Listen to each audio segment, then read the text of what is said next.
In a fiery speech that evoked the ghost of Watergate, Durbin announced a full investigation into Attorney General Pam Bondi, accusing her of turning the Department of Justice into Donald Trump's personal revenge machine.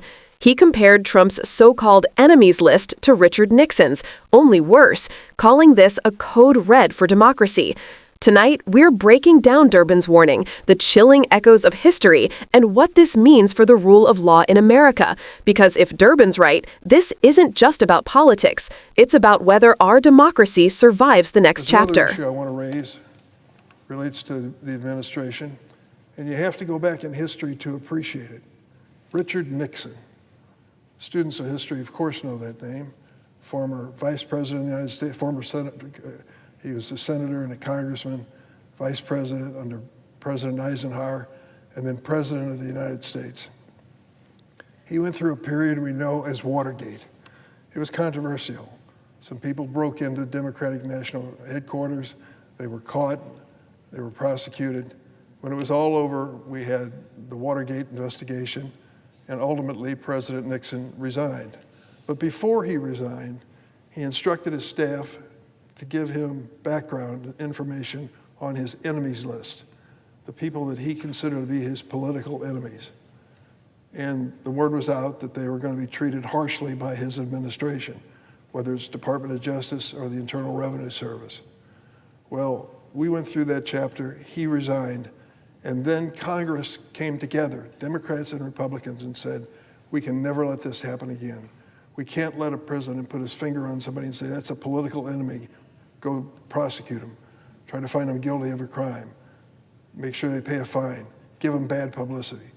We agreed on a bipartisan basis for standards between the White House, the Department of Justice, and Congress when it came to these political decisions that could ultimately result in prosecution.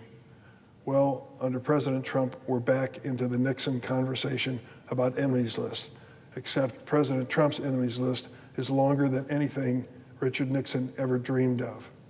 And that's what we're looking at now. On September 20th, the acting U.S. Attorney for the Eastern District of Virginia, Eric Seibert, announced his resignation. Acting U.S. Attorney, appointed by Trump, resigned. Mr. Seibert resisted President Trump's demands to bring charges without sufficient evidence against New York Attorney General Letitia James and former FBI Director James Comey. Mr. Seibert, a Republican appointed by Donald Trump just a few weeks ago, stayed true to his oath to the Constitution and his commitment to follow the facts and the law. And for that, he was forced to resign his office. In his place, President Trump installed his personal attorney, an attorney with no experience as a prosecutor, never did it before, to indict James Comey in a politically motivated case considered by career prosecutors in that office too weak to bring charges.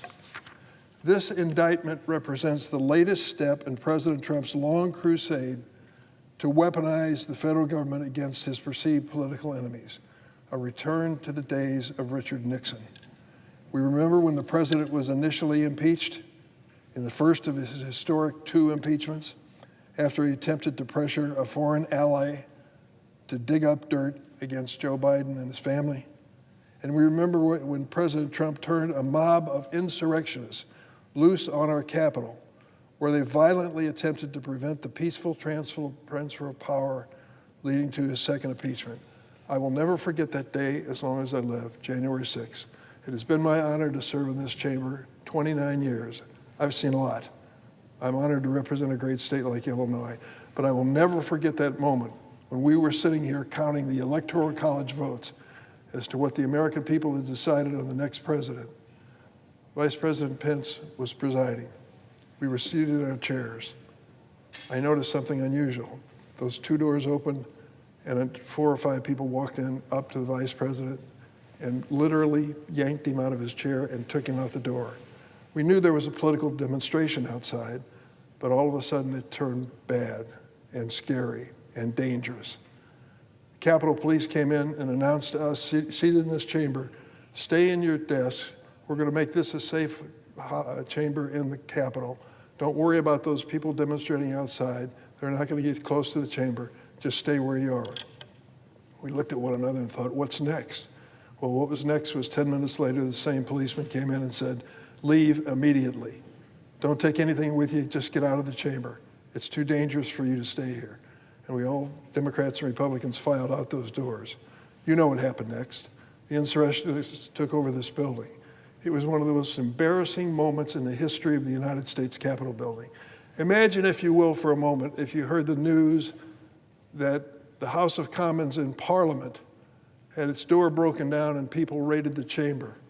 You'd say to yourself, what is going on in England, for goodness sakes? The House of Commons taken over by people in the street? That is exactly what happened here. And it happened on January 6th. And so this president, embarrassed by that moment, maybe, who knows if he's ever embarrassed, decided he would go after the people who prosecuted the insurrectionists, the people who were prosecuted for crimes like beating up policemen. You all came here today and we welcome you to this chamber. The reason you're safe in this building today is a lot of women and men in uniform who are guarding you and me and all of our staff so that we can do the people's business. Those people were under attack by the January 6th insurrectionists. These were not curious tourists who came in here. They ended up beating on these police, and 140 of them were seriously injured. If you believe it, in this second administration, the president has gone further than Richard Nixon and what he's done before. His political appointees have fired FBI agents and federal prosecutors who were called on to prosecute the insurrectionists. He has installed loyalists whose chief qualification is their loyalty to him, not their loyalty to the law or the Constitution. We recently learned a top federal prosecutor in Sacramento was fired after she advised the Border Patrol to comply with a court order. Yes, the Trump administration fired a career prosecutor for following a court order. Never in our history in the history of our country has a president so brazenly demanded the baseless prosecution of his rivals, and he doesn't even try to conceal it or hide it. He glories in this constitutional outrage. In a social media post, President Trump issued a command to Attorney General Bondi, and I quote, "They impeached me twice and indicted me 5 times over nothing. Justice must be served now. We can't delay any longer." He's referring to the prosecution of James Comey. Imagine that, a sitting president commanding his attorney general to prosecute state and federal officials who simply tried to uphold the rule of law. That's exactly what this president is doing. What Richard Nixon was stopped from doing, he is doing. Since Watergate, Republican and Democratic presidents alike respect the independence of the Justice Department, recognizing that shielding it from the pull of politics was essential to safeguarding the rule of law. Under President Trump, those constitutional guardrails have been removed, destroyed. I want to be clear. What you're seeing from the Trump White House is not normal. This just isn't some inside the Beltway drama. If the president can turn the Department of Justice and the FBI into his own personal police force to target his political enemies, he can just as easily turn it against ordinary Americans. And the dam is already starting to break.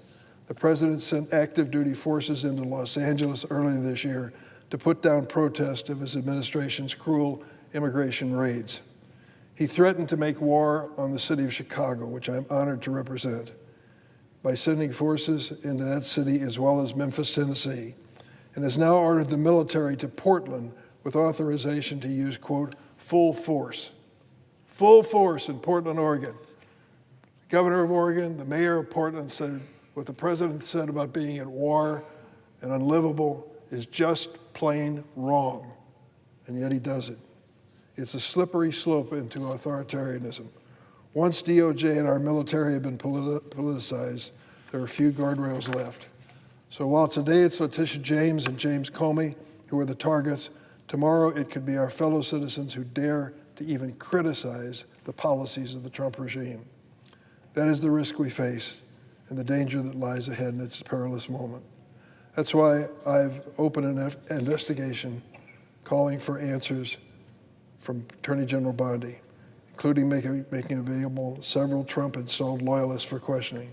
The American people deserve to know if the chief law enforcement agency of the United States is following the Constitution or pursuing political revenge. Let me end this. During the Watergate scandal, President Nixon attempted to bend the Department of Justice to his will, to go after his enemies, conceal his administration's involvement in this unlawful conduct. When President Nixon did this, Democrats and Republicans on a bipartisan basis in Congress sounded the alarm together and defended the rule of law. On a bipartisan basis, we responded to Nixon. Those legislatures recognized the danger posed by a president attempting to wield power and benefit him personally.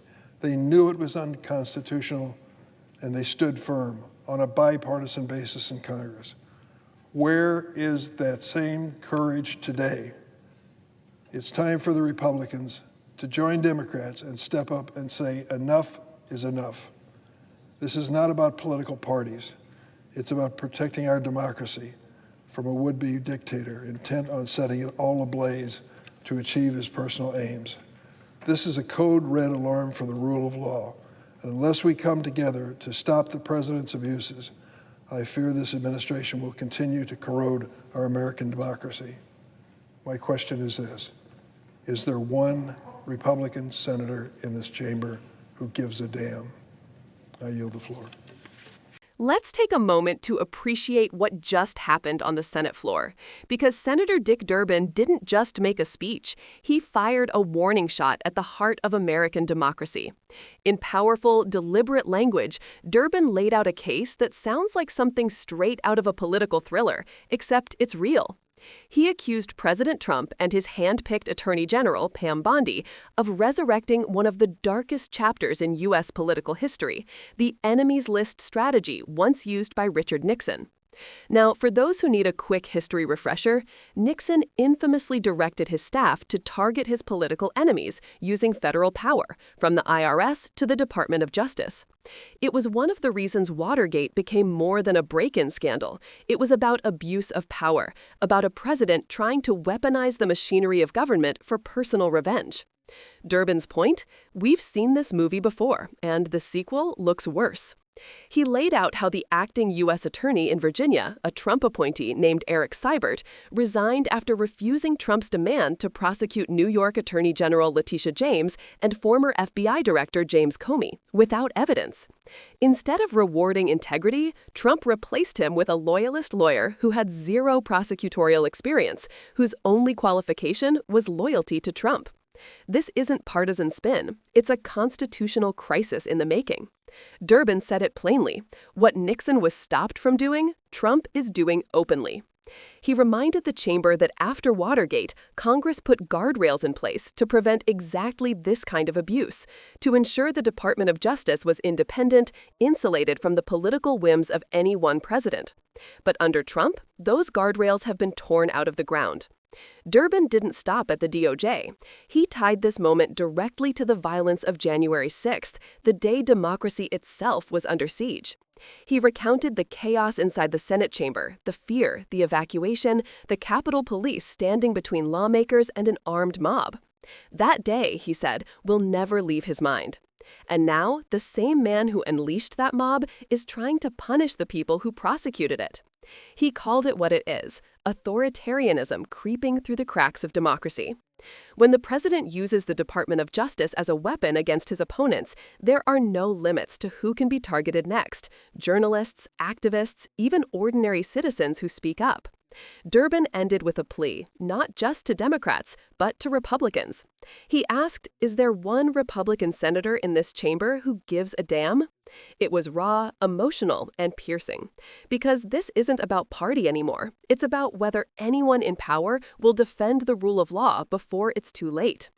Let's be clear, if this investigation confirms that Trump's Attorney General is targeting political opponents, it's not just an ethical issue, it's a constitutional emergency. And yet, much of Washington seems numb.